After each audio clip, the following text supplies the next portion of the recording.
Guys, അപ്പൊ നമ്മുടെ ഈ യാത്രയിൽ കുറച്ച് ടെൻഷൻ പിടിച്ച ഒരു യാത്രയാണ്. എന്തായിരുന്നു ഈ പ്രശ്നം? എനിക്ക് എത്രയും പെട്ടെന്നൊരു വിവാഹം കഴിക്കണം. കാര്യം വേറൊന്നുമല്ല, ഇയാളുടെ ഗേൾ ഫ്രണ്ട് ഇപ്പം ഇയാളുമായിട്ട് ലൈനായിരുന്നു, കുറച്ചധികം കാലമായിട്ട് ലൈനായിരുന്നു.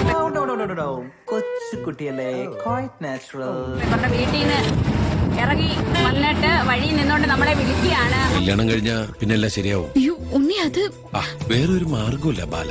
അല്ല, ഈ ഉലുവാലുവേൻ തിരിച്ചറിഞ്ഞൂടാത്ത പ്രായത്തില് നീ കല്യാണം കഴിച്ചിട്ട് എന്ത് കാണിക്കാനാണ്? ഇവള് നമ്മളെ വിളിച്ചിട്ട് പറയുന്നത് ഇവള് ഇവിടെ കൊട്ടാരക്കര എവിടെയോ നിൽക്കുന്നുണ്ടെന്ന്. അപ്പൊ അവളെ തിരക്കുള്ളൊരു യാത്രയാണ്. എനിക്ക് അവളെ കട്ടിയേ പറ്റൂ. എനിക്ക് കെട്ടാൻ മുട്ടിയിരിക്കാണ്, എന്നെ തടയരുത്. അപ്പൊ ആ തിരക്ക് പോയ സാധനത്തിനെ കിട്ടിയത് ഇപ്പൊ എന്റെ കൂടെ ഉണ്ട്. ഈ 12 വയസ്സുള്ള കൊച്ചിനെയാണോ മുതലാളി 13 വർഷമായിട്ട് പ്രേമിക്കുന്നത്? ഇതാണ് ഞങ്ങളുടെ ഏഞ്ചൽ. ഇതിനെയാണ് ഞങ്ങൾക്ക് കിട്ടിയിട്ടുള്ളത്. അപ്പൊ ഈ കുട്ടിയായിട്ട് ഇവിടെ ഞങ്ങൾ ഒളിച്ചോടി വന്നവരെ.